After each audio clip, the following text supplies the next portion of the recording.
Known as the miracle plant, aloe vera has a tremendous history of healing over the centuries, and it's still a popular form of healing. Today, the gel from the plants is used in a wide range of conditions, and it's also a key ingredient in gels and lotions made to nourish the skin. Joining me here is Dr. Peter Atherton and Bob Parker, the Managing Director of Forever Living Products, who are the world's largest supplier of aloe vera products. They're here to talk about the merits of using the medicinal herb, in particular its health benefits. Bob, tell us about your company, Forever Living.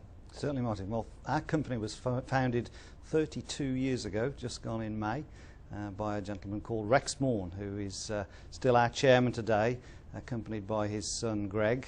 They've built an organisation now that spans 147 countries around the world, and we're by far the largest producer of aloe vera based products. The way that we market our products is exclusively through independent, predominantly home-based distributors. From our small, humble beginnings those 32 years ago in Phoenix, Arizona, which is still our hometown today, we now have over 9.5 million distributors involved with us across those countries. And each year we open up in at least one or two new countries, providing the occupants of those countries with an opportunity to build their own home-based business, enjoying the great benefits that we're going to hear about of aloe vera, and also being able to share those benefits with friends and family and people in their local community, at the same time creating an income for themselves. And presumably your chairman is still your chairman after 32 years because he uses your own product. Absolutely. I mean, he just has an amazing energy. He travels the world 3 weeks out of 4, and it's his passion to see our opportunity and our product available in every single country around the world. That's his mission. Peter, why is aloe such an important plant? What is really special about it? Well, I think it's been considered to be a very important plant for thousands of years, in fact, and recognised as such by many different cultures, including the ancient Greeks and Romans, the Egyptians, the Indians, the Chinese, and as far back as that? Oh yes, and it's well documented. There's a particular piece of evidence. It's called the Ebers Papyrus, that was excavated in Thebes in 1858 by the Egyptologist George Ebers, and was shown to date from the reign of the pharaoh Amenhotep, who reigned in about 1552 BC. But this papyrus actually showed that aloe was being used in the previous 2,000 years, and it mentioned at least 12 formulations of aloe vera. And are they similar to the formulations that we have today? Was it being used in the same way in those days? In similar ways, but I think we use it in a slightly more sophisticated way. Because of its popularity, you mentioned it was called the miracle plant, but it has actually loads of other nicknames. The medicine plant, the silent healer. The Apache Indians call it the dietary plant because they know it to be a food. But my favorite actually is a Japanese nickname called Isa Irazu, which translated, I'm told, means no need for a doctor. So you just take aloe. You'll be redundant. I will. You mentioned there another type of aloe. So there are different types of aloe. What makes this one special? Well, there are about, and I don't think anybody really knows, maybe 200 species of aloes in the world. And over the years, about 5, maybe 6 have been shown to have medicinal properties. That's all? That's all. And aloe vera is called aloe vera because it's the true aloe.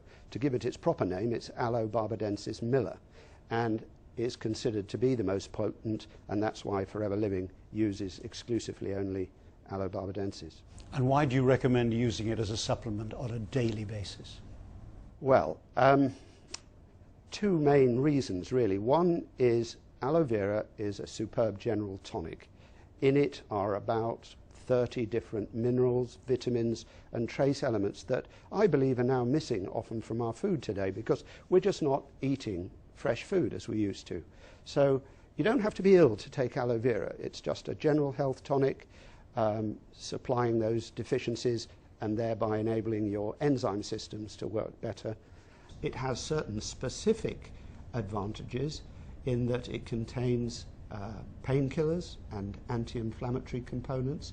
So if people are suffering from painful conditions, and especially those that are inflammatory based like arthritis, will benefit from aloe.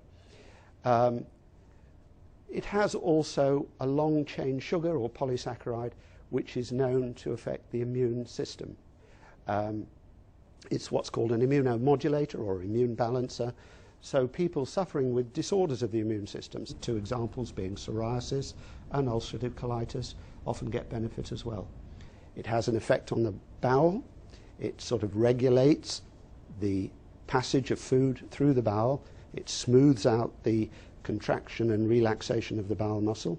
So it often helps people, for example, with irritable bowel syndrome. It's known to improve food absorption, particularly protein, and also to balance gut flora. So, for example, if you had an overdose of yeast or candida in your gut, it tends to sort of reduce that a bit. I wouldn't say it will eradicate it, but it balances it out. It seems incredible that one product could do all of those things. What's the magic ingredient? Well, I don't believe there is a magic ingredient, but people might say if there were one, it would be that polysaccharide, that long-chain sugar, because in the States they've actually extracted that and made it into a drug. Carrington Laboratories have produced a drug called Caricin, for which the FDA have licensed it for use in cat leukemia, feline leukemia. Cat leukemia is caused by a type of virus called a retrovirus, which is the same family of viruses that causes AIDS. So they have used this drug in the treatment of AIDS victims. And what they've found is it's not successful on its own, but it is synergistic with the standard AIDS treatment. It enhances the standard AIDS treatment. But I believe you don't have to extract the magic bullet. It works just as well if you drink the gel. And is there any recent clinical evidence to actually prove the health benefits? I would say yes, but not enough, because it's very costly to set up clinical trials. But we have done one important clinical trial sponsored by Forever in the use of aloe vera gel in ulcerative colitis, which is an immune disorder. It was done at the Royal London Hospital, not far from here, and it showed categorically that there was an improvement, and there was an improvement at cellular level. You could look at the bowel cells under the microscope after being subjected to aloe and see a difference.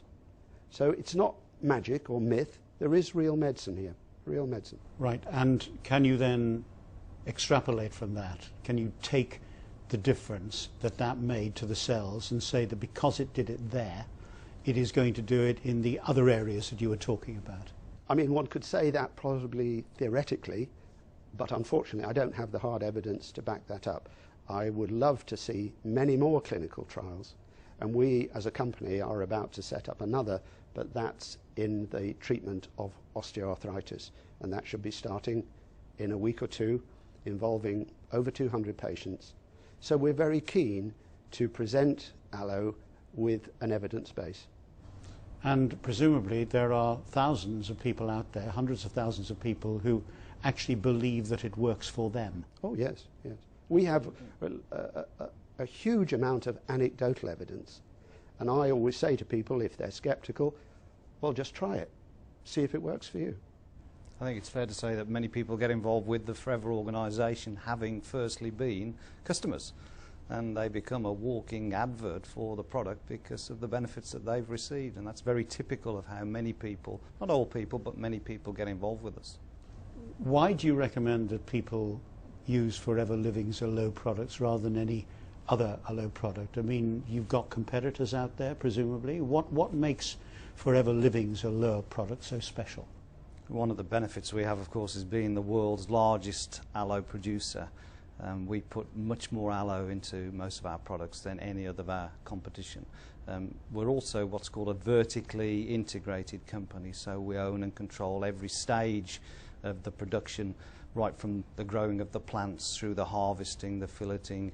We have a global stabilisation process that's unique to our product, which retains all the natural benefits that an aloe plant has. And so when you drink our aloe or use our aloe, it's the equivalent of being able to, if possible, walk into our gardens here in England and harvest a raw aloe plant and take it in its best form, which is of course naturally. Aloe vera is something I've always associated with suntan creams. How do you make the leap from that to something you can drink? I think you're like most people. They do associate aloe with topical products, especially suntan creams. And believe it or not, one of the most popular nicknames for aloe vera is the burn plant, because it has been used for centuries to heal burns of all types. It has a natural soothing and moisturizing effect, so it's widely used in the cosmetic industry. Also, topically, it's used to put in wounds to heal.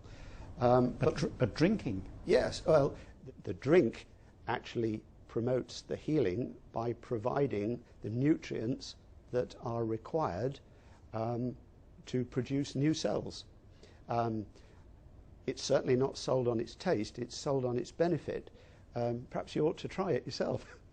How about giving him a drink? Give me a whirl. Give you a whirl, absolutely.